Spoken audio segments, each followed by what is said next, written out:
ओम नमः सिद्धेभ्य ओम नमः सिद्धेभ्य ओम नमः सिद्धेभ्य नमः समय साराय स्वानुभूत्या च काशिते चित स्वभावाय भावाय सर्वभावान्तरक्षिणे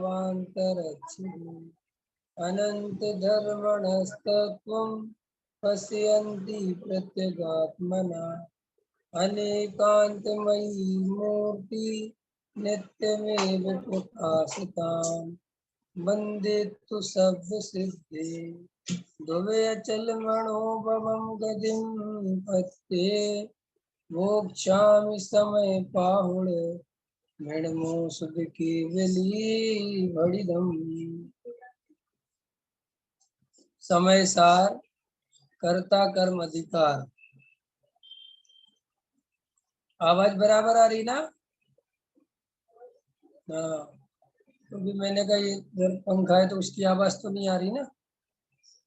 ठीक है, देखो क्या कहते हैं। समय सार कर्ता कर्म अधिकार गाथा नंबर 72 पर अपन चर्चा कर रहे थे। पीछे मैं बाहर था तो क्लास नहीं हुई थी, अभी आ गया हूँ। और अभी मंदिर जी में तो हमारे यहाँ पर ब्रह्मचारी जी हैं, तो इसलिए मंदिर जी में प्रवचन नहीं हो रहा है। देखो ये गाथा क्या कहती है, बहुत इम्पोर्टेंट गाथा है। आचार्य कुंद कुंद देव इस गाथा में शिष्य का प्रश्न है कि साहब एक बात समझ में नहीं आती कि साहब ज्ञान से ही सारा आश्रव बंध मिट जाएगा, ज्ञान मात्र से आश्रव की निवृत्ति हो जाती है, ये बात हमें समझ में नहीं आती। तो ये सारा जगत क्रिया कांड करता रहता है, इतने व्रतशील संयम आदि पालता रहता है, तो क्या इससे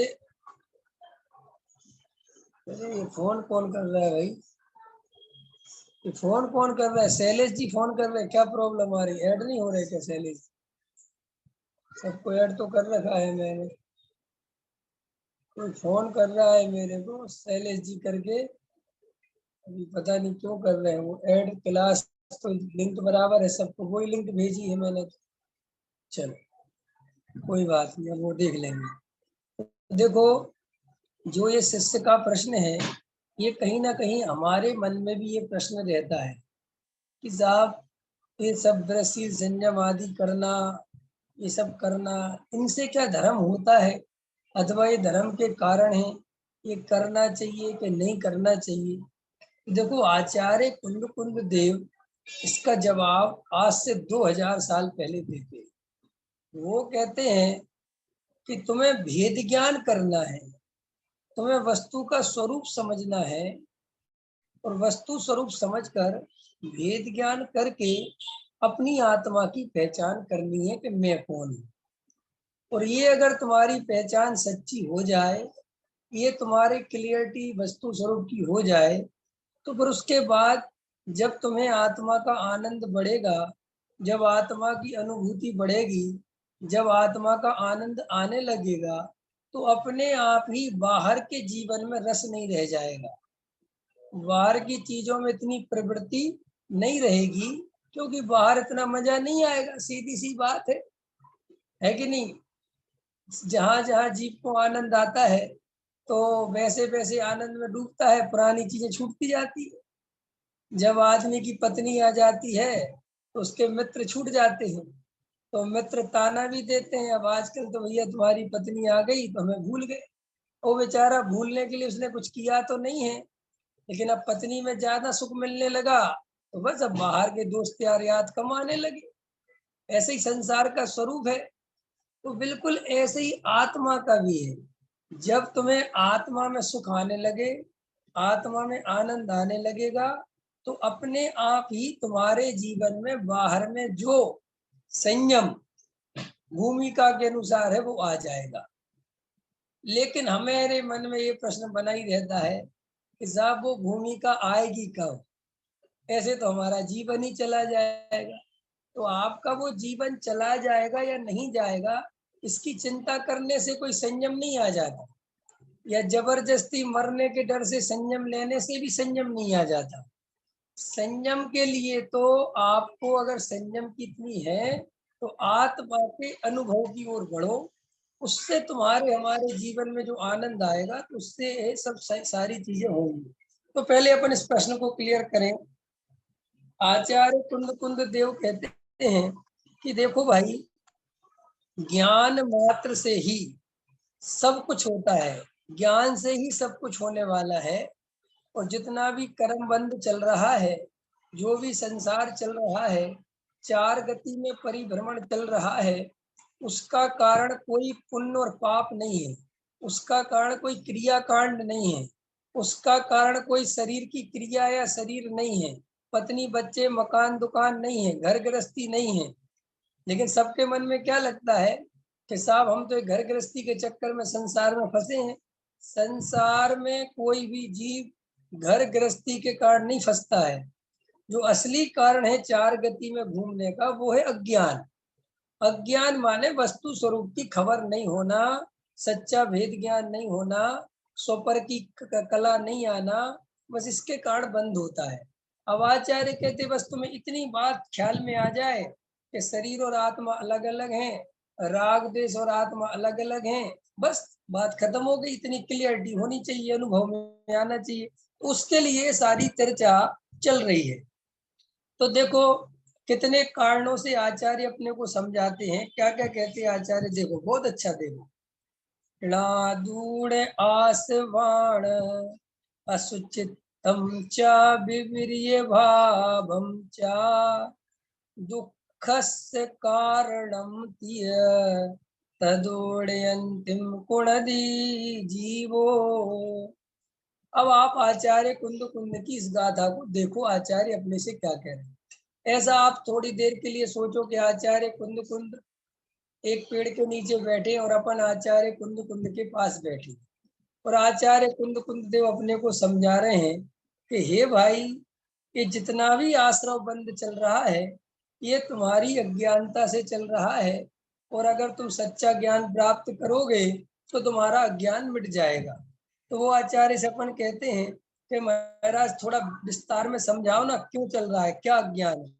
तो वो कहते हैं अब देखो, असुचिपना विपरीतताये आश्रवों का जान के, अरुदुख कारण जान के, इनसे निर्वर्तन जीव करे। कहते आश्रव की असुचिता, विपरीतता और दुख के कारण ऐसा जानकर जो जीव उनसे निवृत्ति करता है वो जीव सुखी हो जाता है, वो जीव आश्रव से छूट जाता है। तो आश्रव कैसा है, कहते हैं कि साहब आश्रव अशुचि है, विपरीत है और दुख के कारण है। अब इसी बात को आचार्य अमृतचंद देव ने टीका में लिया था, पीछे अपन ने उसकी चर्चा की थी, लेकिन बहुत दिन से क्लास का गैप हो गया है, तो अपन उसको एक बार पढ़ लेते हैं कि कैसे अशुचि है।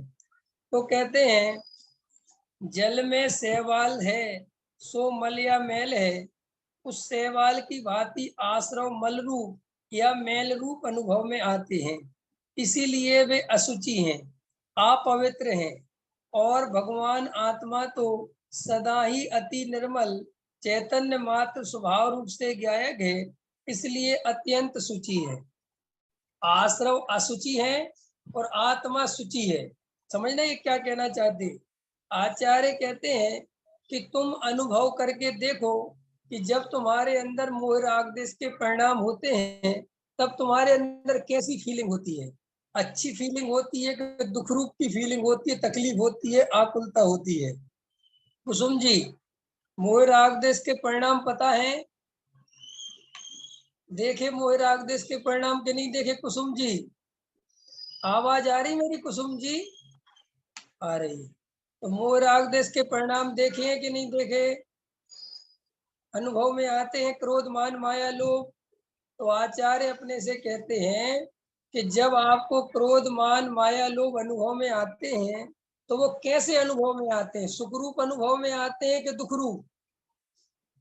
दुख रूप अनुभव में आते हैं ना?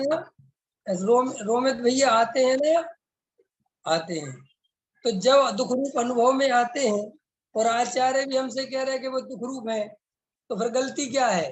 कि गलती है कि तुम्हारे अनुभव में आने पर भी तुम ध्यान नहीं देते, तुम करते ही चले जाते हो, उनके स्वभाव को पहचानने की कोशिश ही नहीं करते। समझ में है ना? जैसे कोई व्यक्ति समझ लो मिर्ची खा रहा है, अब मिर्ची की चरपराहट भी लग रही है, लेकिन उसका ध्यान ही नहीं है कि ये चरपराहट किस बात की है। और कह रहा कि क्या हुआ क्या हुआ, कि ये नहीं पता कि क्या हुआ। कह रहे भैया तू मिर्ची खा रहा है, ये चरपराहट उसी की है। ऐसे ही आचार्य कहते हैं कि जैसे वो व्यापार की बातें सोच रहा है और मिर्ची खा रहा है, तो चरपराहट तो मिर्ची की लग रही है, लेकिन ध्यान व्यापार में लगा हुआ है, तो आकुलता भी हो रही है, परेशान भी हो रहा है, लेकिन इतनी सी बात समझ में नहीं आ रही कि ये मिर्ची के कारण हो रहा है। ऐसे ही ये जीव राजा सारी ताकत पर द्रव्यों में लगा के रखी हुई है, पत्नी में, बच्चों में, मकान में, दुकान में लगा पड़ा हुआ है रात और दिन। और क्या सोचता रहता है कि ये पत्नी के कारण तकलीफ हो रही है, ये बच्चा मेरा पतला है ना, मोटा नहीं हो रहा इसलिए तकलीफ हो रही है, ये मेरा भाई जो है ना ये काम नहीं करता इसलिए तकलीफ हो रही है। तो वो जबकि आचार्य कहते हैं कि ध्यान से देखो, तकलीफ इनके कारण नहीं हो रही है, इनमें जो अपनेपन की अनुभूति है, जो राग देश का परिणाम है, अच्छे बुरे की जो कल्पना है, सारा दुख तो इससे हो रहा है, लेकिन इतना सोचने की फुर्सत नहीं है। ख्याल में है ना? अब आचार्य कहते हैं कि इतनी बात जो सोच ले, इतनी बात जो दिमाग लगा के अनुभव कर ले, तो वो धार्मिक हो सकता है, उसे आत्मा का अनुभव हो सकता है। और आत्मा अनुभव के लिए कुछ नहीं है। बस इतनी सी बात आचार्य कहते हैं कि जो पदार्थ जैसे हैं वे वैसे अनुभव में तो आते हैं, लेकिन तुम्हारा ध्यान उधर नहीं है। बस इतनी सी बात। नमक खारा है तो वो मुंह में जाएगा, तो मयूरी जी खारा लगेगा कि नहीं लगेगा? लगेगा। लेकिन आपका ध्यान नहीं है तो कोई क्या कर सकता है? नमक ने तो अपना काम किया, रसना इंद्री ने अपना काम किया, उनने बताया कि नमक खारा है, लेकिन तुम ध्यान ही नहीं दे रहे कि नमक खारा है, और इधर उधर ध्यान लगा रखा है। तो ऐसे ही आचार्य हमसे कहते हैं कि भाई मोह राग देश के परिणाम सभी जीवों को दुख रूप अनुभव में आ रहे हैं। ऐसा नहीं है कि किसी को सुख रूप अनुभव में आ रहे हैं। राग देश से सभी जीव परेशान है दुनिया की, लेकिन उनको ये बस समझ में नहीं आ रहा है कि ये राग देश के कारण मैं परेशान हो रहा हूँ, तो उनको ये समझ में आ रहा है कि मैं पर द्रव्य के कारण परेशान हो रहा हूँ। इतनी सी गलती है हमारी, बस इतनी गलती सुधर जाए तो बात बन जाए। अब सारी दुनिया धर्म के नाम पर क्या करती है? सारी दुनिया धर्म के नाम पर अपने को सताती है। काहे को सताती है? जब दूसरे को भूखा रखना अच्छी बात नहीं है। बताओ अलका जी, विनोद जी, अलका विनोद जी, दूसरे को भूखा रखना अच्छी बात है? दूसरे को भूखा मारना अच्छी बात है? तिलकराज जी अच्छी बात है?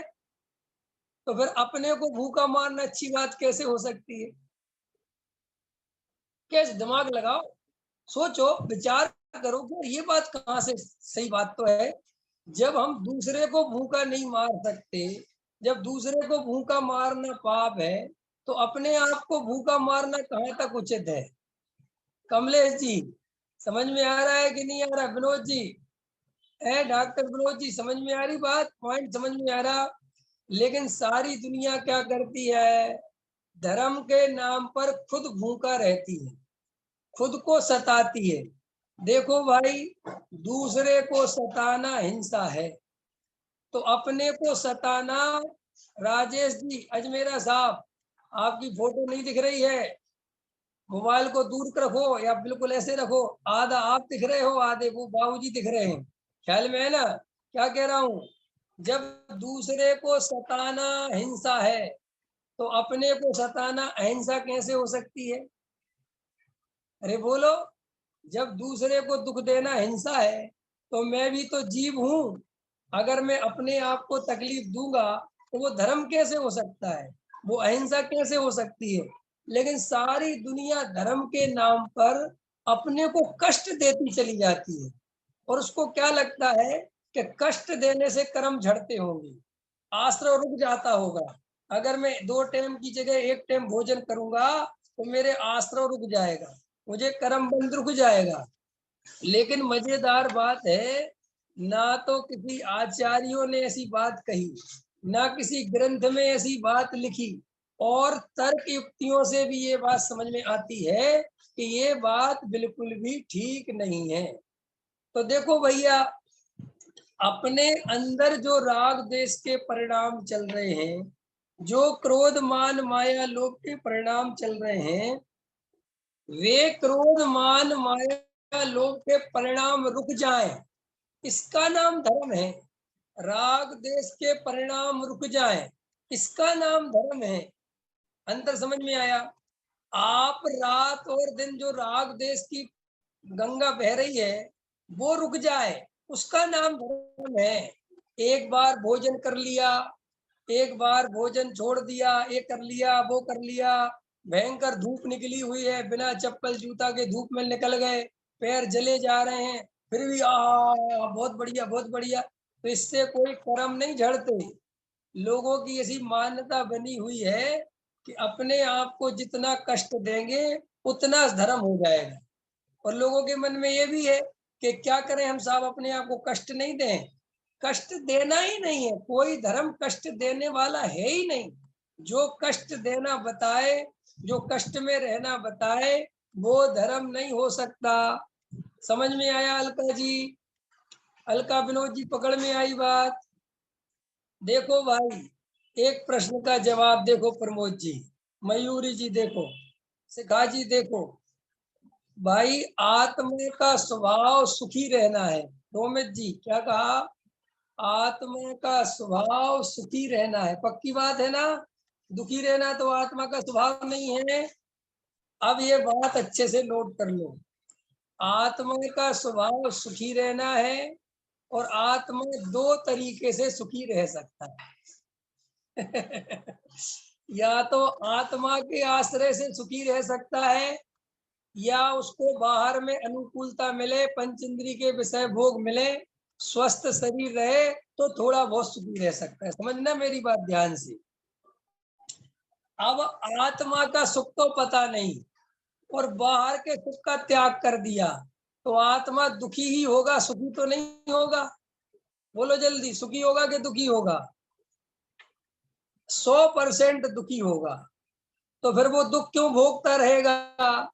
कि उसके मन में एक सूत्र चला गया, एक अंदर धारणा बन गई है कि ये सब तो जाएंगे नरक और मैं जाऊंगा स्वर्ग। ये सब तो लगे हैं पापों में और मैं पहुंच जाऊंगा स्वर्ग में, और ये सब सड़ेंगे 4 गति में, और मैं स्वर्गों में शांति से फिर मनुष्य भाव में आऊंगा, फिर मुनि बन जाऊंगा, फिर ये हो जाएगा। अभी संयम के संस्कार डालने दो। कौन से संयम के संस्कार डाल रहे हो भैया? जब मुनि व्रत अनंत बार धारण कर लिया तो अभी तक संस्कार नहीं पड़े थे, जो पंचम काल में आके शादी कर ली। और पंचम काल में क्यों आ गए? कमलेश जी, समझ में आ रही बात कि नहीं आ रही है? ध्यान से समझो भैया। देखो भाई, अपने को कष्ट देना धर्म नहीं है। फिर ये अपने को कष्ट देते हुए मुनिराज कभी अपने को कष्ट नहीं देते। मुनिराज तो इतने आनंद में रहते हैं कि जिन्हें तुम कष्ट समझते हो उन्हें वे कभी कष्ट नहीं लगते। इसलिए कभी ये मत सोचना कि मुनिराज कष्ट में रहते हैं। और अज्ञानी जीव को क्या लगता है कि देखो कितना कष्ट सह रहे मुनिराज, कितनी भरी दुफेरी है, कितनी साधना, कितनी, और पैरों में छाले पड़ गए, ये पड़ गए। अरे भाई, मुनिराज को जो आत्मा का आनंद मिल रहा है उसके सामने पैर के छाले कुछ भी नहीं है। उदाहरण समझना पहले। नरेंद्र जी, कोठारी साहब, सीए साहब, सुन रहे हो? लेकिन अगर तुम्हें आत्मा का आनंद नहीं मिल रहा और तुम भरी दोपहरी में निकल गए तो तुम्हें पैर के छालों के कष्ट के अलावा कुछ नहीं मिलेगा। और तुम रात और दिन तेल से घी से उन्हीं की मालिश करवाओगे कि भाई ये मेरे बहुत तकलीफ दे रहे हैं। तो आचार्य भगवंत कहते हैं, ज्ञानी जन कहते हैं कि तुम आत्मा के खोजी बनो। तुम आत्मा के आनंद को खोजो, तुम बाहर में ज्यादा परेशान मत हो। देखो भाई, संसार में, इस सारे जगत में एक सूत्र हमेशा याद रखो, मेरा अपने अलावा दुनिया में कोई अपना नहीं है। क्या कहा बाबूजी? ऋतु जैन जी, आपके बराबर में बाबूजी बैठे ना। बाबूजी क्या कह रहा हूँ? बाबूजी सुनो, आपके काम की बात कह रहा हूँ। मुझे बहुत प्रेम है, बुजुर्ग लोगों से बहुत प्रेम करता हूं मैं, बहुत ज्यादा। देखो क्या कह रहा हूँ, सुनो। जीवन में सार समझो भाई। असली मंत्र है कि मेरा मेरे अलावा दुनिया में कोई नहीं है। क्या? मेरा मेरे अलावा में दुनिया में कोई नहीं है। ये सब भ्रम है कि मेरे बच्चे हैं, मेरी पत्नी है, मेरी बहू है, मेरा मकान है, मेरी दुकान है। ये मेरा मेरा जितना मेरा मेरा है, श्री गुरु कहते हैं यही भ्रम है, मेरा कुछ नहीं है। और देखो, मेरे अलावा मेरा कोई नहीं है, अपने अलावा मेरा अपना कोई नहीं है। ये समाज, ये दुनिया ये बात कभी स्वीकार नहीं करती कि तेरे अलावा तेरा कोई नहीं है। पत्नी कहती है पति से, मैं हूं ना। ये क्या बात है, मैं हूं ना। बच्चे कहते पापा मैं हूं ना। क्या बात करते? समाज वाले कहते अरे साहब, जैन साहब, अपन जैनी आदमी है, अपन है ना। अजमेरा साहब सुना होगा ना, अरे अपन तो जैनी भाई हैं, और ये जैन समाज के तो सब लोग अपने हैं ना। ये नगर तो अपना है ना, ये मोहल्ला तो अपना है, ये देश तो अपना है। अरे भाई, ना देश अपना, ना जाति अपनी, ना नगर अपना, ना मोहल्ला अपना, ना पत्नी अपनी, ना बच्चे अपने, ना मकान अपना, ना दुकान अपना। कि क्यों नहीं अपना? एक ही मंत्र है, जो मृत्यु मेरे से छीन ले वो मेरा कभी नहीं हो सकता। क्या? जो मृत्यु मेरे से छीन ले वो कभी मेरा नहीं हो सकता। ये श्री गुरु कहते, ये याद रखो।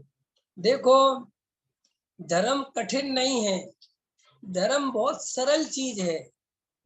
कठिन तो हमने और आपने कल्पना कर करके बनाया हुआ है। धर्म जैसी सरल चीज दुनिया में कोई दूसरी हो नहीं सकती। फिर ये कठिन क्यों बना लिया? कि हमने कठिन इसलिए बना लिया कि हमने वस्तु स्वरूप को समझा तो है नहीं, और हम जल्दबाजी में लग गए। हम एकदम भागने की पड़ी हुई है। सबको लगता है मैं कब पत्नी छोड़ दूं, कब बच्चे छोड़ दूं, कब मकान छोड़ दूं, कब मुनिराज बन जाऊं, कब ब्रह्मचारी बन जाऊं। क्यों बनना है आपको? पत्नी को क्यों छोड़ना है? बताओ। पत्नी अपनी है कि नहीं रोमित जी? जल्दी, अपनी है पत्नी के नहीं? हर आदमी मन ही मन सोचता है। एक आदमी कह रहा था एक दूसरे आदमी से कि मैं बहुत सुखी था, लेकिन ये मुझे तब पता चला जब मेरी शादी हो गई। समझ में आया कि नहीं आया? तो हर आदमी मन में सोचता है कि पत्नी नहीं होती तो बहुत बढ़िया रहता, ये पत्नी का झंझट नहीं होता तो पति का झंझट नहीं होता, मैं बहुत। अरे देखो भाई, पत्नी और बच्चे वे परद्रव्य हैं, ना वे बेचारे अच्छे हैं ना वे बुरे हैं। वे तुम्हारे राग देश के कारण नहीं है। राग देश तो तुम्हारे अंदर भरा पड़ा हुआ है, तुम तो उनके लक्ष्य से राग देश करते हो। और मैं गारंटी देता हूं, अगर तुम्हारी पत्नी चली जाए तो तुम रोज नए नए रिश्ते बनाओगी, उनसे राग देश करोगे। अज्ञानी गुरु अपने शिष्यों में राग देश करता है। महाराजों में लड़ाई चलती है कि आचार्य पद हमें मिलना चाहिए, वो कहते हमें मिलना चाहिए। महाराज भी सोचते इसको दूं किसको दूं। राग देश कहाँ नहीं है। इसलिए भाई, इन राग देश की अंदर जो स्थिति है, पहले इनको शांति से पहचानो। पहले भागम भाग मत करो, डरो मत, कहीं किसी से कोई लेना देना नहीं है। देखो भाई, आचार्य अपने से कहते हैं कि ना ये शरीर तुम्हारा है, ना ये संयोग तुम्हारे हैं। तुम इनमें रात और दिन व्यर्थ में ही अपनी ताकत लगाते हो, या तो छोड़ने के नाम पर या जोड़ने के नाम पर। क्या करते हैं हम? या तो छोड़ना चाहते हैं या जोड़ना चाहते हैं। कई लोग पैसा छोड़ने में लगे हैं तो कई लोग जोड़ने में लगे, अथवा कई लोग पहले जोड़ते हैं फिर कहते साहब बेकार है, छोड़ो छोड़ो, कुछ नहीं रखा, छोड़ो छोड़ो। किसको छोड़ना है? जब बात समझ में आ गई तो छोड़ो तो छोड़ो। रात में रोमित जी आपने सपना देखा, क्या सपना देखा? कि आप एक नगर के बहुत बड़े राजा हो और बहुत बड़े सिंहासन पर विराजमान हो, और सारी जगह नगर प्रजा आपकी जय जयकार कर रही है, हजारों रानियां हैं आपकी, सम्राट हो आप, चक्रवर्ती हो आप, आपने ऐसा सपना देखा और आप अपने सपने में बिल्कुल डूबे हुए हो, एकदम डूबे हुए हो और बढ़िया सपना चल रहा है। सुबह 6 बजे तक सपना चल रहा है और घोड़े हाथी हैं, जो जो आप कल्पना कर सकते हो सब है। और सपने में आपको ये तो पता नहीं चलता ना कि सपना है, पता चलता है क्या?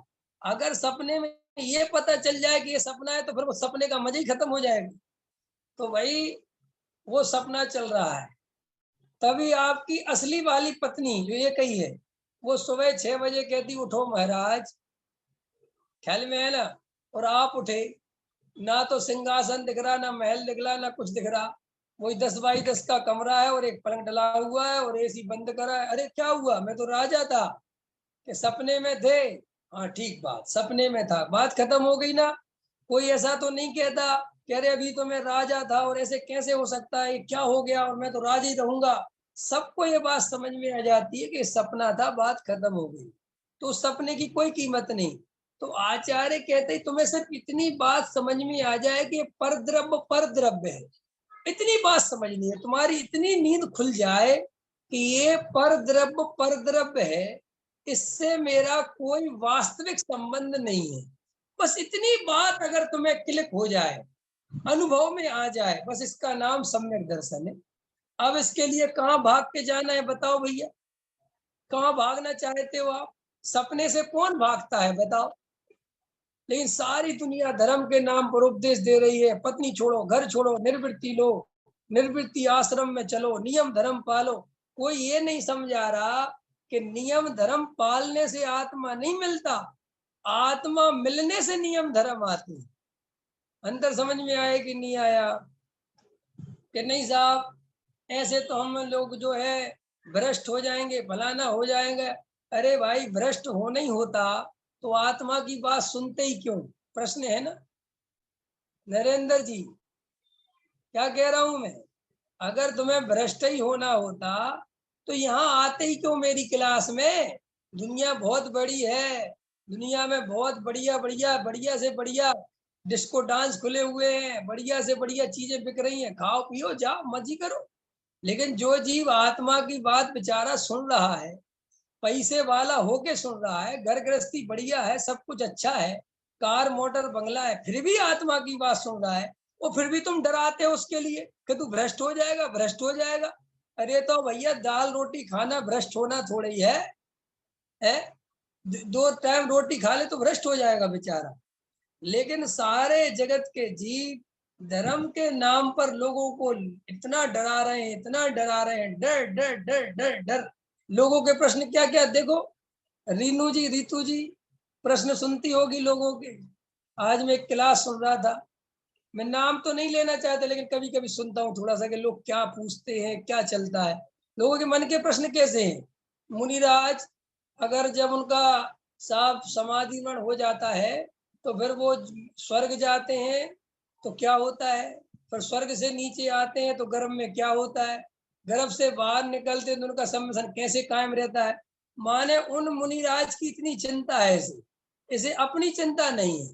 अरे प्रश्न पूछना है तो अपने बारे में पूछो कि मुझे आत्मानुभव कैसे होगा, मुनिराज को क्या होता है, कौन से स्वर्ग में जाते हैं, क्या करते क्या नहीं करते, क्या लेना देना इन बातों से भाई?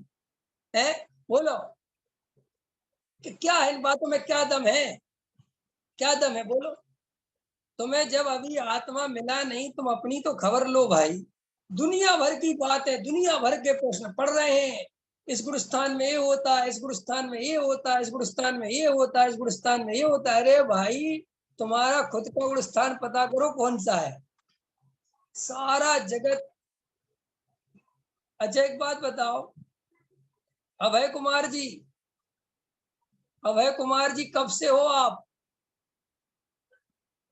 6 साल, 5 साल, 4 साल, 2 साल के हुए होंगे, 1 साल के हुए होंगे, जो भी इस परिस्थिति रही होगी, आपके माँ बाप ने अथवा आपके भाई बहन जो भी हो उन्होंने नाम रखा होगा अभय कुमार जी। आपने अभय कुमार जी होने के बाद, ये बात क्लियर होने के बाद कि मेरा नाम अभय है, ये कितने दिन रटना पड़ा आपको, कितने दिन याद करना पड़ा मैं अभय हूँ? और अभी भी याद करना पड़ता है क्या? आपका एक मकान होगा, याद करना पड़ता है कि आपको कि मेरा मकान है, मेरा मकान है, ऐसा कुछ करना पड़ता है। मेरा प्रश्न ये है कि याद क्यों नहीं करना पड़ता?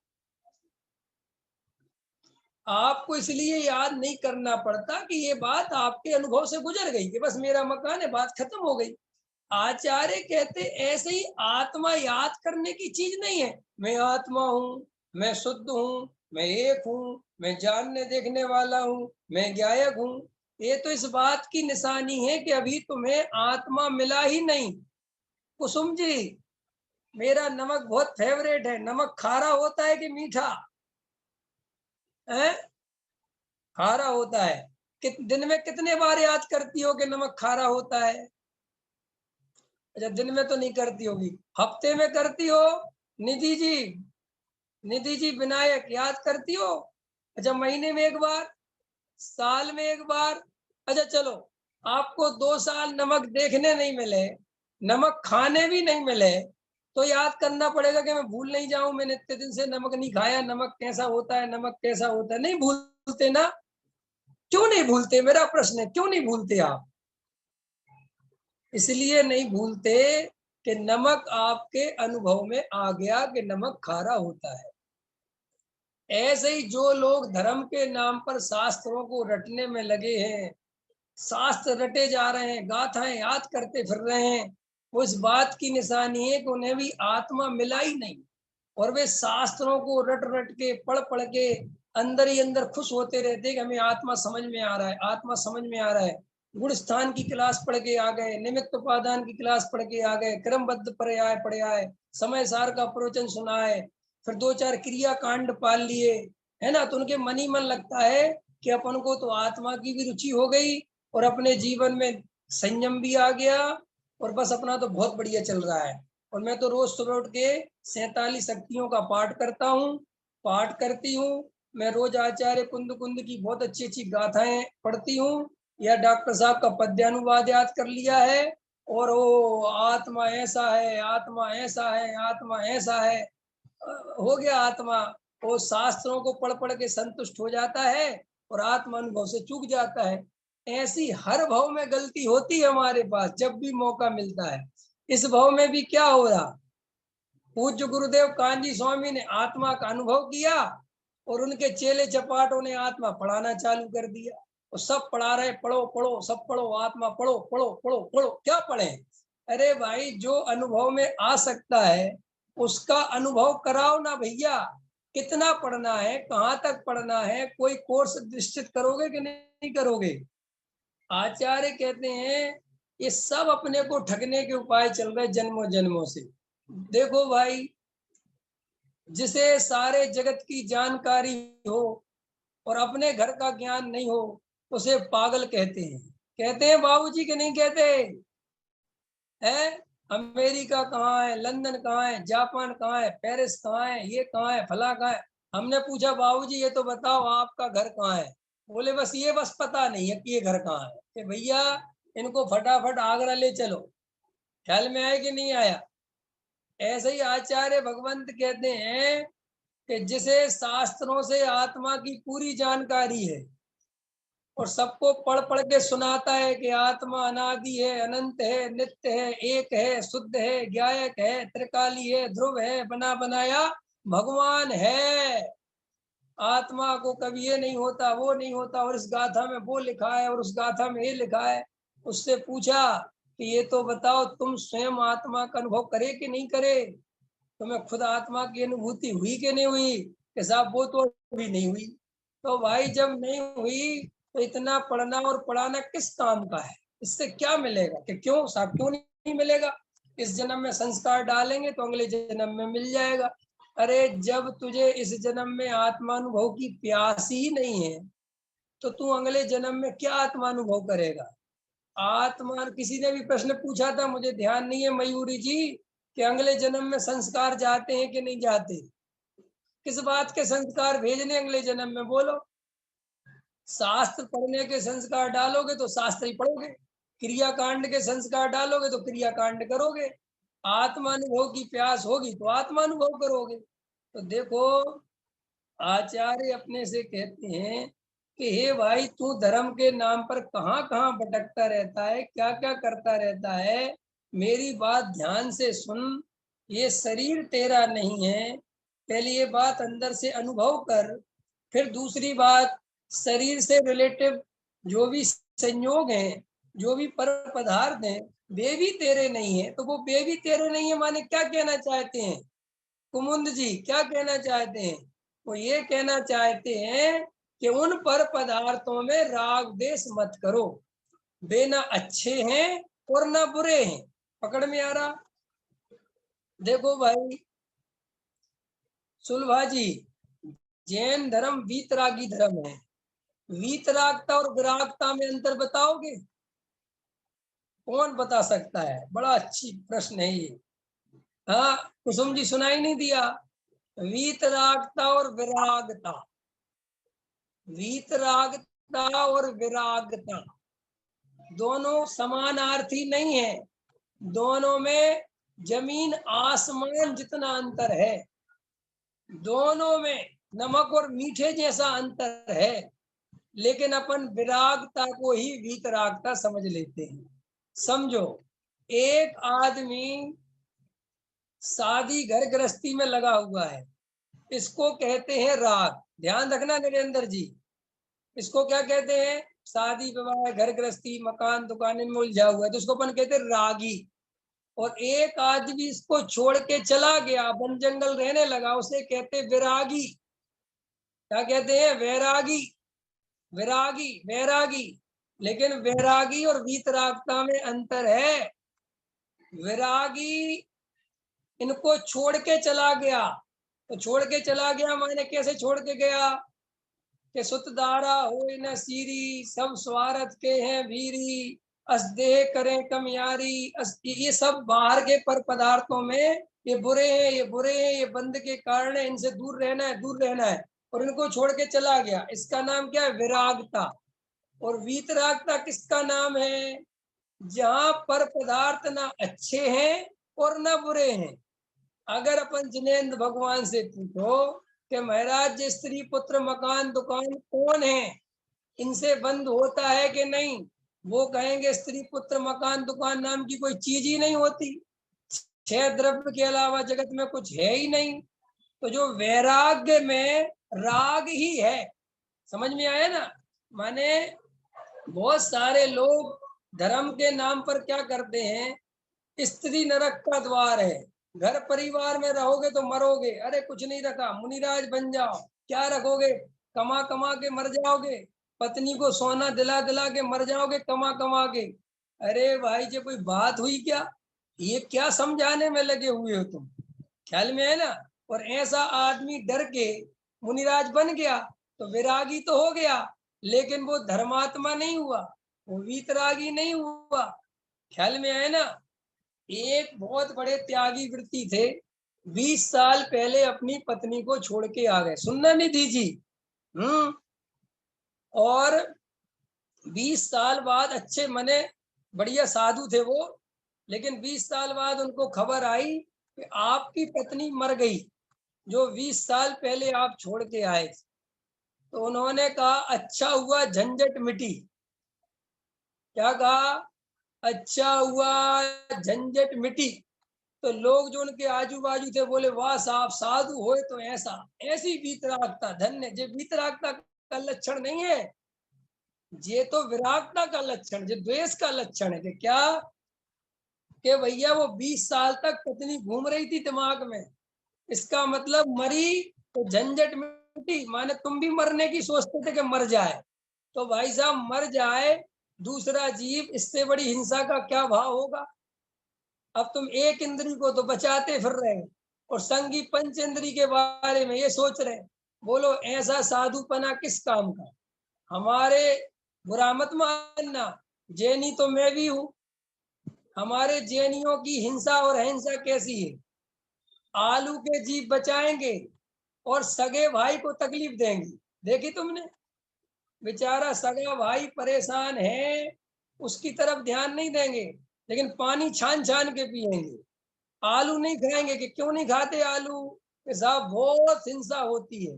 जो जीव दिखाई नहीं दे रहे तुम्हें, इन आंखों से उनकी तो चिंता कर रहे, और बेचारे गरीब आदमी, मजदूर आदमी, दीन दुखी आदमी, पंछी चिड़िया, ये बड़े बड़े बेचारे जानवर ये दिखाई दे रहे, इनकी तरफ कोई ध्यान नहीं है।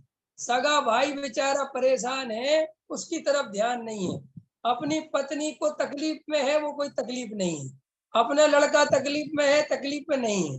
तो श्री गुरु कहते हैं कि जे कैसा तुम्हारा वैराग्य, जे कैसा परोपकार है। और अच्छे से सुन लो, ये लाइन भी नोट कर लेना रितु जी। आत्मज्ञान के बिना कोई भी जीव परोपकारी नहीं हो सकता। नरेंद्र जी, कोठारी साहब, क्या बोल रहा हूं? आत्मज्ञान के बिना कोई भी जीव परोपकारी हो ही नहीं सकता। परोपकारी का ढोंग कर सकता है, परोपकार के नाम पर अहंकार पुष्ट कर सकता है।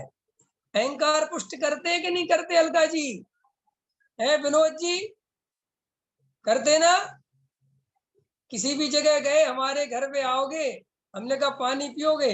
नहीं नहीं नहीं नहीं, मैं पानी नहीं पीती, मैं पानी नहीं पीती। क्या पीती हो आप? नहीं नहीं, वो आपके यहाँ कुएं का पानी नहीं होगा ना, है ना? कुएं का पानी। अच्छा अच्छा, कुएं का पानी पीते हो क्या? अच्छा अच्छा, वो तो हमारे पास नहीं है। तो बहन जी, आपसे किसने पूछा था? तुम सीधा बोल देते प्यास नहीं है, बात खत्म हो। लेकिन वो पहले बताना है कि हम कुएं का पानी पीते हैं, वो पहले बताना। हमने कहा भोजन कर लो, शाम का टाइम हो रहा, आपको पता नहीं आज तुम्हारा एक आसन है, क्यों बताते फिर रहे एक आसन है? किसने पूछा? ये सब अहंकार के लिए किए गए कर्म है। काय के लिए किए गए कर्म है? अहंकार के लिए। और उससे अपन बहुत अहंकार, सूक्ष्म अहंकार, अपन को पता नहीं चलता कि अपन अहंकार के झरने में बह रहे हैं, पता नहीं चलता, क्योंकि इतना सूक्ष्म है। एक पति पत्नी लड़ रहे थे, पत्नी अपने पति से बोली कि जो है ना, आप मेरे घर वालों से बिल्कुल प्रेम नहीं करते, मेरे मायके वालों से। तो पति बोला बिल्कुल झूठ, मैं तो बहुत करता हूँ। बोले कैसे? बोले मैं तेरी सास से अपनी सास से ज्यादा, समझ में आया ना क्या बोलते हैं? तेरी सास को चाहता हूँ, मतलब मैं अपनी सास से भी ज्यादा किसको चाहता हूँ? तेरी सास। पकड़ में आया कि नहीं आया? ये क्या कहना चाहता है भाई, क्या कहना चाहता है? कि वो पता ही नहीं चलता, पत्नी बेचारी घूम गई, ये क्या कह रहा है। ऐसे ही हम किस दरवाजे से अपने अहंकार को पुष्ट करते हैं, हमें पता नहीं चलता। हमें थोड़ी पता है कि हम ये क्यों कर रहे हैं, किस लिए कर रहे हैं, इसके पीछे हमारा रीजन क्या है। आप बहुत सारी चीजों में देखोगे, लोग पानी पिला रहे तो फोटो डालते हैं, फेसबुक पे लगाते हैं, देखो साहब मैंने जानवर को पानी पिलाया। आपको पता है कि सारी सेवा काय के लिए जा रही है? सिर्फ अहंकार में जा रही, पूरी की पूरी। अभी मैं मंदिर गया, अभी बाहर गया था ना मैं, तो अपने गांव गया, तो मेरे गांव में अभी मंदिर बना है नया। तो मैं उस कार्यक्रम में तो नहीं पहुंचा, कहीं व्यस्त था, लेकिन बाद में गया दर्शन करने। तो मेरा एक मित्र भाई, समझ लो क्या कहूँ मैं, बार बार एक भगवान की जय बोल रहा था, बार बार जय बोले, बार बार जय बोले। मैंने कहा यार इसी भगवान की बहुत जय बोल रही, क्या बात है? मैंने कहा ये प्रतिमा तुमने दी है क्या, ये तुम्हारी तरफ से विराजमान हुई है? तो बोला एकदम तुम्हें कैसे पता चल गया? मैंने कहा वो तुम्हारे जय बोलने से पता चल गया मेरी।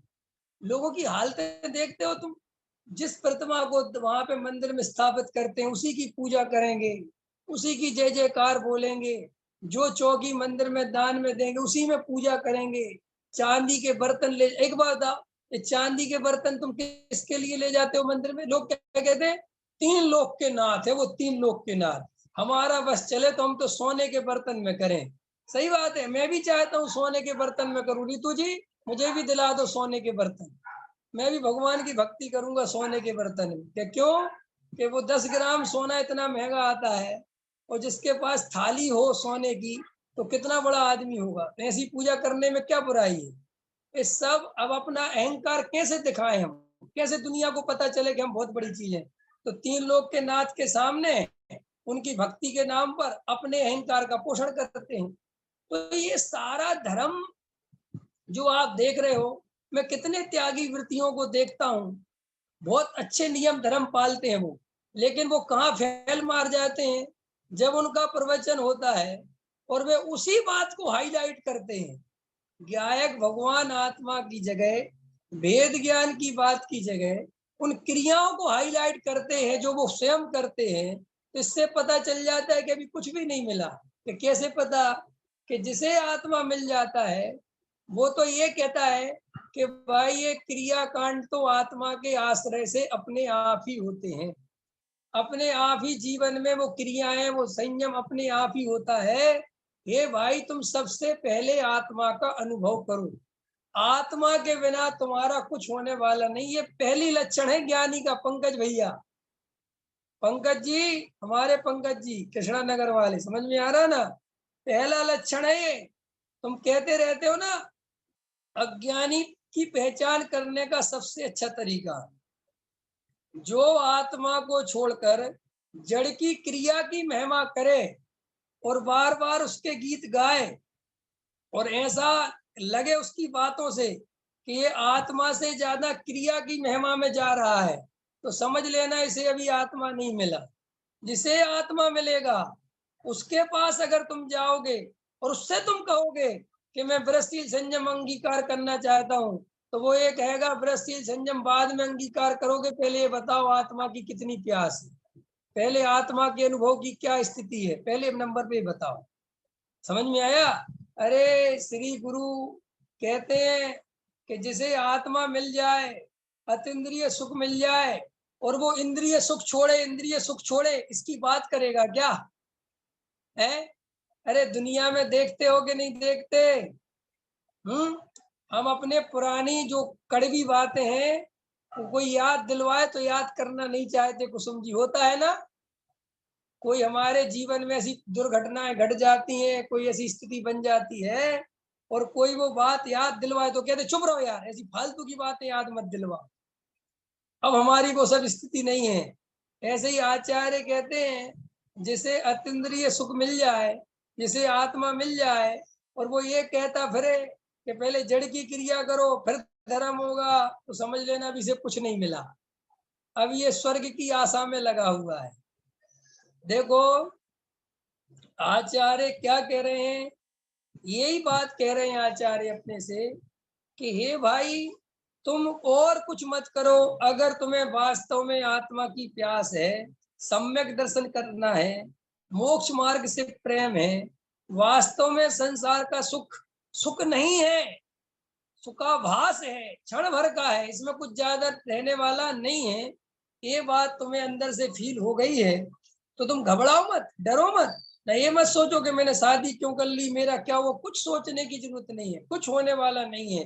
अभी इसी समय बैठ के भेद ज्ञान करो, आश्रव अलग है। और देखो रोमित जी, हमारे आचार्य भगवंतों ने क्या गजब का काम किया। शरीर के बारे में ज्यादा आचार्य कुंद कुंद देव नहीं बोल रहे, वो तो सीधा अंदर ले जा रहे, कह रहे तुम तो अंदर का ऑपरेशन करो सीधा। साहब अंदर क्या है? कि अंदर एक क्रोधमान माया लोभ है और एक जानने वाला ज्ञायक भाव है, बस। अब आचार्य कहते इन दो चीजों के बीच में ही सारी खेल की स्थिति बिगड़ी हुई है, बस इन दो को सुधारो, इन दो के बारे में अच्छे से जानो, बाकी बात खत्म हो गई। बस इन दो को जानने का उपाय एकांत में बैठ के तत्व विचार करना है। हमारे रोमित जी बैठते हैं, तिलक जी बैठ रहे हैं, जो भी भाई बैठ रहे हैं, हम एक एक का नाम तो इसलिए नहीं ले सकता, तुम लोग इससे अहंकार पोषण मत करने लगना। वो तो नाम ले देता हूं मैं ताकि ना भी कहो कि चलो पंडित जी ने आज बता तो दिया कम से कम सबके सामने।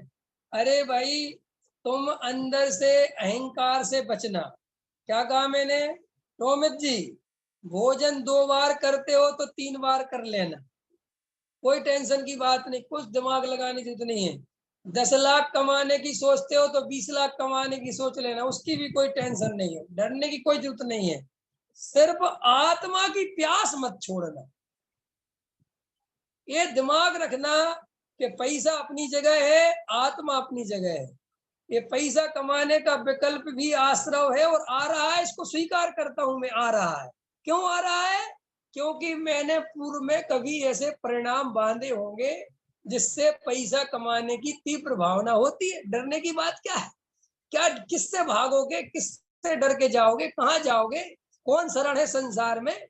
जंगल भाग जाओगे तो आत्मा थोड़ी मिल जाएगा। जिसे घर में आत्मा नहीं मिला उसे जंगल में भी नहीं मिलेगा। समझ में आया? फिर क्या कहना चाहते हो? ये कहना चाहता हूँ कि घर में आत्मा मिल जाएगा तो जंगल जाने में देर नहीं लगेगी, डरना मत। क्योंकि आत्मा का जब आनंद बढ़ता चला जाता है तो फिर बाहर में भी ऐसा लगता है चल यार अब कहाँ ये 4 कमरों को अपना घर बनाए, अब खुले आकाश में घूमेंगे। वो एक अलग मस्ती है, वो एक अलग चीज है, लेकिन वो मस्ती के दम पे आनी चाहिए वो बात। समझ में आया? धर्म के लिए खुला आकाश काम का नहीं है। धर्म मिल जाए तो फिर खुले आकाश में उड़ने का मजा है। अंदर समझ में आया कि नहीं आया? पहले ही खुले आकाश में उड़ जाओगे तो वहां भी झोपड़ी बना लोगे, आश्रम बना लोगे, महल बना लोगे, धर्मशाला बना लोगे, सेठियों के फिर हाथ पैर जोड़ते फिरोगे। इसलिए देखो भैया, आचार्य अपने से एक अंतर उपन्यास समझ लिया जी, वो क्या गजब बताया कि आश्रव दुख रूप है और ज्ञायक भगवान आत्मा सुख रूप है। अब वो भी प्रश्न कर लिया अपन ने कि किसी ने मेरे को लिख के भी भेजा कि राग देश के परिणाम कभी भी अनुभव करने बैठो, कोई भी विकल्प को देखो, सारे विकल्प आकुलता रूप दुख रूप है और उनको जानने वाला ज्ञायक भाव निराकुल रूप है। और सुनो, और देखना अनुभव में तो और देखो कि जब मैं राग द्वेष की तरफ देखता हूँ, कल्पनाएं चलती हैं तो आकुलता बढ़ती चली जाती है, बढ़ती चली जाती है, बढ़ती चली जाती है। थोड़ी कल्पना कराऊं? देखो कल्पना कराता हूँ, अब मेरे अपने हिसाब से कराता हूँ।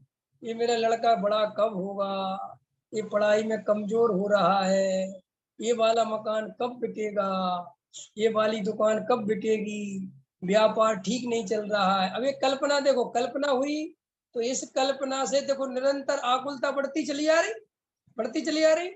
अब आचार्य कहते हैं अब दूसरी तरफ चलो, मैं जानने देखने वाला ज्ञायक भाव। अब ज्ञायक भाव पर दृष्टि डालो, मेरे को कहीं जाना नहीं, मेरे में कुछ होना नहीं, मैं जैसा हूं मैं सदाकाल ऐसे ही रहूंगा। तो इतने विकल्प मात्र से आकुलता कम हो गई। ये सब हालांकि वो भी विकल्प है और ये भी विकल्प है। तो आचार्य कहते हैं कि हम तो तुम्हें इस विकल्पों ही से समझा देंगे कि आत्मा का विकल्प इतना पावरफुल है कि अनंत आकुलता को मेटने की शक्ति रखता है। कौन? आत्मा का विकल्प मात्र कि मैं आत्मा हूं। और संयोग का विकल्प इतना खतरनाक है कि मैं विवेक कुमार हूं और मेरे 2 बच्चे हैं और मेरी पत्नी है। ये विकल्प इतना दुखदाई है कि इसकी आप कल्पना नहीं कर सकते। तो भाई आचार्य अपने को यही समझाते हैं कि तुम विकल्प की ताकत भी देखो कितनी है। अब सोचो बात, हमें अगर विकल्प से रहित भगवान आत्मा का अनुभव होगा तब कैसा आनंद आएगा, तब कैसी मस्ती आएगी, तब हम कितने मस्त आनंद में झूमेंगे। बस वो आनंद में झूमने का नाम चारित्र है। देखो एक लाइन बोलता हूँ, आज मैंने सुबह किसी के लिए बोली थी, बोले क्या अच्छा सूत्र बताओ, तो बोला था पर में से सुख बुद्धि निकल जाना। ध्यान से सुनो कोठारी साहब, विनोद जी, रितु जी, पर में से सुख बुद्धि निकल जाना और आत्मा में सुख बुद्धि हो जाना, इसका नाम है सम्यक दर्शन। और उस सुख को भोगने लग जाना, इसका नाम है सम्यक चारित्र। ख्याल में आ गया कि नहीं आया? और जब तक वो सुख भोगने नहीं मिले तब तक जो रूखा सूखा मिल रहा है वो भोगते रहो, उसको छोड़ने झाड़ने भागने की कहीं जरूरत नहीं है। समझ में आया? यार क्यों नरेंद्र जी, अगर बढ़िया भोजन नहीं मिल रहा है, बढ़िया एकदम A1 क्वालिटी का, तो जो थोड़ा हल्का भोजन है उसी से पेट भर लेना चाहिए कि नहीं? समझदारी तो इसी में है ना, कि नहीं मैं तो जब तक A1 नहीं मिलेगा हल्का नहीं खाऊंगा। कि सुनो, इस चक्कर में भूखे रहोगे तो कल के दिन भारी मिलेगा तो पचा नहीं पाओगे। भारी पचाने के लिए हल्का पचाना आना चाहिए। समझ में आया कि नहीं आया? जैसे डॉक्टर कहते ना, सुबह सुबह हल्का हल्का भोजन करो, पहले धीरे धीरे, एकदम एकदम गरिष्ठ भोजन मत डाल देना पेट में। समझ में आया ना? अरे अभी एक किसी को एक दिन मैं समझा रहा था कि मुनिराज, भोजन कम क्यों करते हैं? बताओ जल्दी। मुनिराज भोजन कम क्यों करते हैं भैया? इसलिए कम करते हैं कि वे भोजन ज्यादा करेंगे तो नींद आएगी, और उनको नींद नहीं लाना है, उनको आत्मा का ध्यान करना है। ठीक है, अब समझना अलका जी। और मैं भोजन ज्यादा करता हूँ क्योंकि मुझे नींद लानी है। पकड़ में आ रही मेरी बात? अरे भाई, आपको अपना अपना प्रयोजन तो समझना पड़ेगा ना, कि भाई मुझे क्या करना है क्या नहीं करना है। देखो भाई, मुनिराज की शारीरिक मेहनत नहीं है, उनकी है मानसिक मेहनत। मुनिराज कौन सी मेहनत करते हैं? मानसिक। तो उनको अपने ज्ञान को मजबूत रखना है, उनको शरीर में इतना कुछ नहीं है, और मेरे को शरीर की मेहनत करनी है। पकड़ में आ रहा कि नहीं आ रहा? तो ऐसे अपन को सब क्लियरिटी होनी चाहिए कि मुनिराज कैसा आहार करते हैं, ब्रह्मचारी त्यागी वृत्ति कैसा आहार करते हैं, चौथे गुण स्थान वर्ती कैसा भोजन लेंगे। ये सारे वैज्ञानिक तरीके हैं। जो ब्रह्मचारी जो भोजन करता है वो ग्रस्त को नहीं करना चाहिए। जो भावलिंगी मुनिराज करते हैं वैसा क्यों नहीं करना चाहिए? क्योंकि गृहस्थ की जिंदगी में अलग टाइप की स्थिति है, मुनिराज की अलग टाइप की नेचर है। तो ऐसे ही अपन को अंदर में सबसे पहले भेद ज्ञान करने के लिए बैठना चाहिए। अब भेद ज्ञान कैसे करना चाहिए? कि बहुत गर्मी चल रही है अभी। अब देखो, ऐसे ऐसे प्रश्न के जवाब देता हूं मैं जो लोग नहीं देना चाहते, लेकिन मैं दे देता हूं। बहुत गर्मी चल रही है और आपका भेद ज्ञान में मन नहीं लग रहा है, समझना मेरी बात ध्यान से। तो क्या चला लेना चाहिए? पंखा चला लो, कोई दिक्कत नहीं। पंखा चला के भेद ज्ञान करो। वो क्या घबराना कि नहीं साहब, हमारा तो पंखे में भी कम से कम एक आध घंटा तो पंखे के बिना बैठ लें। कम से कम यहाँ तो एक आध कुछ तो सहना सिखाओ कि तुम्हें एक आध घंटा पंखे के बिना बैठना हो तो तुम रोटी में बिना पंखा रहना, घर के काम बिना पंखे के करना, सोने जाना रात को तो बिना पंखे के सो जाना। क्योंकि वहां पे तुम सो नहीं सो, जागो मरो, जो करना है करो, वहां तुम्हारे उपयोग कहीं भी लगेगा, कोई टेंशन नहीं है। लेकिन जब तुम आत्मा का ध्यान करने बैठे हो और उसी समय तुम अपनी ये गड़बड़ी करोगे, सारे नियम वही उसी समय पालने बैठ जाओगे, तो वो उपयोग तो लगेगा नहीं। रोमित जी समझ में आया कि नहीं आया? कई लोग क्या कहते हैं, मंदिर जी में तो कम से कम पंखा नहीं चलाना। हम कहते मंदिर जी में क्यों नहीं चलाना, घर में नहीं चलाना। अगर तुम्हें पंखे का 2 घंटे त्याग ही करना है तो घर में कर दो। अब क्यों के साथ क्यों ऐसा क्यों? इसलिए कि तू बदमाशी पूरी रखता है। वहां जाके तो लगाना है तुझे आध घंटा, तो वहां तो पंखा बंद कर देता है। और अभी गर्मी चल रही ना, तो देखो लोग कैसे करते हैं, ओम जय जय चट्टारी मंगल हंता मंगलम सिद्धा मंगलम साहु मंगलम केवल। अरे भैया, ये सारा पसीने ही में चला गया तुम्हारा उपयोग, सारी स्थिति खर्च हो गई। आचार्य कहते हैं कि तुम्हें हमने यहाँ पे ये करने के लिए नहीं बुलाया कि तुम पसीना मतलब धूप सहो गर्मी सहो। हमें तो इस बात से मतलब है कि तुम्हारा उपयोग भगवान में लगा कि नहीं लगा, भक्ति में लगा कि नहीं लगा। कैसा उपयोग? बिल्कुल नहीं, गर्मी इतनी लग रही थी। तो आचार्य कहते देखो वो समय भी गया, उपयोग भी बर्बाद हुआ और मिला कुछ नहीं, और 1 घंटा वो चला गया। तो ऐसे ही हम लोगों को अभी जब निचली भूमिका में है तो हमें सारी ताकत ध्यान तत्व विचार भेद ज्ञान में लगानी चाहिए। अभी हमें शरीर को कोई कष्ट वष्ट देने की बहुत आवश्यकता नहीं है। हाँ, ये बात सच्ची है, निर्णयात्मक है कि अगर तुम बिना पंखे के भी आनंद से बैठ सकते हो तो बिल्कुल पंखा बिल्कुल मत चलाना।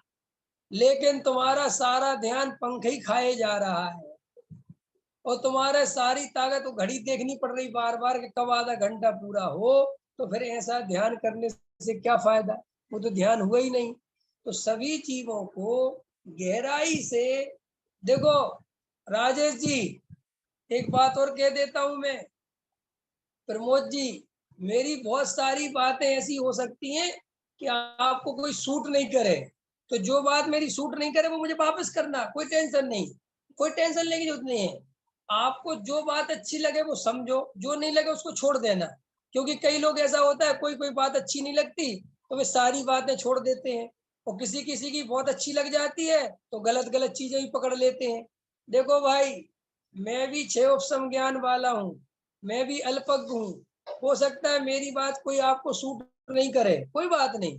आपको जो सूट करे वो समझो, जो आपको समझ में आए समझो। अगर किसी को ऐसा लगता हो कि हमें पंखा नहीं चलाना, हमें तो ये काम नहीं करना, हमारा तो ध्यान में बहुत मन लगता है, उन जीवों के लिए विनम्र अनुरोध है कि वे पंखा पंखे के चक्कर में ना फंसे। अंतर समझ में आया? लेकिन जो जीव उलझे पड़े हुए हैं, ऐसे ही किसी को भोजन करने का विकल्प नहीं आता हो तो बिल्कुल भोजन करने की जरूरत नहीं है। लेकिन भोजन का विकल्प आता हो और तुम इस डर से नहीं करते कि पाप लगेगा, तो बिल्कुल अच्छे से कान खोल के सुन लो। पाप बाप भोजन करने से बिल्कुल नहीं लगता, क्योंकि भोजन शरीर की आवश्यकता है, आत्मा की कोई आवश्यकता नहीं है। आत्मा का भोजन से कोई लेना देना नहीं है। इसलिए निचली भूमिका में देखो, और निचली भूमिका कैसे पता चलती है कमलेश जी? प्रश्न कर लो, निचली भूमिका कैसे पता चलती है? निचली भूमिका ऐसे पता चलती है कि किसी चीज का तुमने त्याग कर दिया और अंदर से बार बार उसी की विकल्प आते हैं, तकलीफ होती है, आकुलता होती, इसका नाम है निचली भूमिका। कोई माथे पे नहीं लिखा कि निचली भूमिका। अंतर समझ में आया? सीधी सी बात है। तो मैं बार बार उसी उसी का विकल्प आने लग जाए तो समझ लेना ये त्याग करने योग्य नहीं था, मैंने जबरदस्ती कर दिया। ख्याल में आया? सद सहज, और जितना सरल हो, सहज हो, और सहजता में तो तुम आर्य का बन जाओ, मुनिराज बन जाओ, तो मैं तो नमोस्तु करने आ जाऊंगा, मुझे कोई दिक्कत नहीं है। लेकिन खींच के कुछ करने की जरूरत नहीं है। जब तक आत्मा का आनंद नहीं मिले, किसी से घबराने की जरूरत नहीं, डरने की जरूरत नहीं। अपने हृदय, अपना आत्मा अपना गुरु है। किसी पंडित के भरोसे नहीं रहना, कभी मेरे भरोसे नहीं रहना, किसी महाराज के भरोसे नहीं रहना। ख्याल में है ने? पकड़ में आए कि नहीं आए? अभी समय तो मेरा हो गया, लेकिन अब 8-10 दिन का इकट्ठा हो गया ना, तो थोड़ा समय ज्यादा लग जाएगा, 2-4 मिनट। देखो, अभी मैं घर गया तो मेरी बहुत सारी बहनें थी, शादी थी ना घर में, तो मेरी बहुत सारी बहनें बोली, एक बात बताओ भैया। मैंने कहा बोलो। कहने लगे, वो तुम महाराजों को मानते हो कि नहीं मानते? मैंने कहा ऐसा कोई महाराज नहीं मैं जिसको नहीं मानता। ख्याल में नहीं? बोली क्या बात करती है? हाँ, मैं तो सब महाराजों को मानता। तो बोले तुम जाते क्यों नहीं हो उनके पास? मैंने कहा इसलिए नहीं जाता कि उनके पास मेरे लायक माल नहीं है, जैसा माल मुझे चाहिए। तो बोले ये बात समझ में नहीं आई। मैंने कहा ऐसा समझो कि तुम एमए क्लास की पढ़ाई कर चुके हो। अब कोई आदमी पहली क्लास की पढ़ाई पढ़ा रहा है तो तुम उस क्लास में बैठोगे क्या? अरे बोलो। अभी कोई प्रवेशिका की क्लास ले, कोई गुणस्थान की क्लास ले, और मेरे से कहे विवेक जी आप बैठो, मैं कहूंगा नहीं बैठना, मुझे सब पढ़ लिया मैंने, कुछ नहीं सुनना मेरे। तो वो कहेगा यार आप तो बड़े पापी हो, आप तो बड़े बेकार आदमी हो, बताओ जिनवाणी की अभिनय करते हो। अरे भाई, जिनवाणी की अभिनय क्या कर दी मैंने? अच्छा, मैं पहली क्लास का विरोधी हूँ क्या नरेंद्र जी? मैं पहली क्लास में नहीं बैठा, सेकंड क्लास में नहीं बैठा, थर्ड में नहीं बैठा, फोर्थ में नहीं, तो मैं विरोधी हो गया उसका? अरे भाई, मैं विरोधी होता तो मैं पढ़ता क्यों? मैंने पढ़ी है ना वो क्लास है, जब तो एमए में पहुंचा होऊंगा। समझ में आ रहा है कि नहीं आया? ऐसे ही मैं महाराजों के पास बहुत गया, और अभी भी कोई महाराज मेरे लेवल की बात करते हैं तो अपन सुनते हैं बहुत ध्यान से। मुझे किसी महाराज से कोई वो नहीं है कि वे महाराज आचरण नहीं पालते या पाले या नहीं पाले। देखो भाई, ये बहुत छोटी बात है आचरण बाचरण की, सीधी सी बात है। तुम ये देखा करो कि इन महाराज के पास या इस पंडित के पास या इस ब्रह्मचारी के पास या किसी के भी पास मेरे मतलब की बात है कि नहीं। अजमेरा जी, पकड़ में आ रहा कि नहीं आ रहा? कोई महाराज कहीं बैठे हो, एसी में बैठे हो, घबराना नहीं। इसलिए वो उनके पास नहीं जाने, बेकार की बात है। ये तो बहुत छोटी मोटी बात है। बात कीमतदार ये है कि उनको क्या है, भगवान आत्मा की पकड़ कितनी, वे आत्मानुभव की चर्चा कितनी करते, मुझे तो उससे मतलब है। तो हमारी सारी दुनिया की ताकत इन बातों में लगी हुई है कि वो क्या करते हैं, वो क्या नहीं करते, वो क्या करते हैं, वो क्या नहीं करते। अरे भाई, वो कुछ भी करें, ये बात हम देखो, स्कूल का टीचर घर में क्या करता है, इसका आप दिमाग लगाते हो? पंकज जी, लगाते हो? क्यों नहीं लगाते? पढ़ना है ना तुम्हें उनसे कि भाई पढ़ाई ढंग की करावे, बस इतनी बात है। तो हमारा आत्म कल्याण किसी के आशीर्वाद से होने वाला नहीं है। हमारा आत्म कल्याण किसी की सेवा करने से होने वाला नहीं है। हमारा आत्म कल्याण होगा तो ज्ञान से। कैसे होगा रोमित जी, कैसे होगा? ज्ञान से। तो जो हमारे अंदर का ऑपरेशन कर सके, जो हमारी फीलिंग को टच कर सके, बस हमें उस आदमी को पकड़ना है। नहीं समझ में आया? एक पंडित जी है, वो पढ़ा रहे आपको, शास्त्र पढ़ा रहे बढ़िया क्रम से व्यवस्थित, लेकिन वो हमारी फीलिंग को टच ही नहीं कर रहे। हम तोताराम शास्त्री बने जा रहे पढ़ पढ़ के, तो भाई हमारे कोई मतलब का नहीं है। तो जो लोग मन में प्रश्न करते हैं ऐसे, तो मैंने बहनों से कहा अपनी कि बेटा मैं किसी से कुछ नहीं है, मेरे को तुम जहाँ कहोगी मैं तो वहां चलने को तैयार हूँ। मुझे क्या मतलब, किसी से क्या मतलब? भाई मेरे मतलब की बात बता दे, बस इतनी सी बात है। मुझे जो चाहिए वो बता दे, बात खत्म होगी। क्या क्या क्या दिक्कत है? बोलो, आपको मेरा परिचय है कि मैं क्या करता हूँ कि कुछ भी करो आप, आपकी बातों से हमारे जीवन में परिवर्तन आ रहा, हमें इतना पता है। कई लोग कहते हैं आपसे मिलना है, आपसे करना है, आपसे। अभी एक मित्र थे बहुत पीछे पड़े, मैंने कहा ज्यादा मत मिलो, मिलोगे तो भगोगे। कि क्यों? कि फिर तुम्हें मेरा कोई औधिक भाव दिखेगा, फिर तुम्हें लगेगा यार ये पंडित जी तो ऐसे ही हैं, हम तो इनको पता नहीं क्या समझ रहे थे। इसलिए दूर ही रहो, जितने दूर रहोगे उतना अच्छा रहेगा। बस फोन में ही मिल लो जितना मिलना है, फोन में औधिक भाव नहीं दिखते। सामने मिलोगे तो फिर हर चीज दिखेगी कि पंडित जी तो ऐसे रहते हैं, पंडित जी तो ऐसे करते हैं, और वो जहाँ ये दिमाग घूमा तो फिर वो असली बात खत्म हो जाती है। और ऐसे ही हमारे साथ क्या हो रहा, किसी पंडित जी के बारे में ये फलानी क्रिया पालते हैं, ऐसे रहते हैं, ऐसे रहते हैं, ये करते, बस महिमा आने लगी। ओ भैया ऐसे पंडित जी, किस बात की महिमा करी तुमने? किस बात की महिमा आ गई तुम्हें? एक आदमी कुएं का पानी पीता है, इससे तुम्हारे आत्म कल्याण का क्या संबंध है? बताओ मेरे को, बता सकता है कोई? रीनू जी बता सकती हो? है एक आदमी कुएं का पानी पीता है, बताना ध्यान से, क्या क्या क्या कर लोगे तुम? कुएं का पानी पीता है तो तुम्हें समझ में आ गया कि आत्मानुभव कैसे करना है कुएं का पानी देख के? कुएं का पानी पीता है एक आदमी, तो तुम उसको देख देख के समझ में आ गया कि आत्मानुभव कैसे करना है? प्रमोद जी, सागर वाले बहुत पीते हैं कुएं का पानी, तो सागर वाले है एक से एक है, तो समझ में आ जाता है आत्मा का अनुभव कैसे करना है। अरे भाई, कुएं का पानी उनकी पर्सनल लाइफ है, उनका अपना जीवन है, पीते हैं, बहुत अच्छी बात है। लेकिन इस बात से उनको महिमा करके, महिमा मंडित करके उनकी पूजा करने बैठ जाओ, या ये सोचो कि इनके हमें काम हो जाएगा, ये कोई जरूरी नहीं है। हाँ, कुएं का पानी पीते हो और आत्मानुभव की बढ़िया चर्चा करते हो तो बात बढ़िया है, लेकिन खाली कुएं का पानी पीते हैं और आत्मानुभव की बात ही नहीं करते, तो क्या करेगा वो कुएं का पानी, क्या कर लेगा वो? इसलिए भाई, बाहर से महिमा करना बंद करो, अंदर की महिमा पहचानो। जो अपने अंदर की बीड़ा बजाए, जो अपने अंदर के तार झकझोर दे, जो अंदर एकदम ऐसा लग जाए कि कुछ बात क्या कह रहे हैं, समझ लेना यहाँ कुछ बात बन सकती है।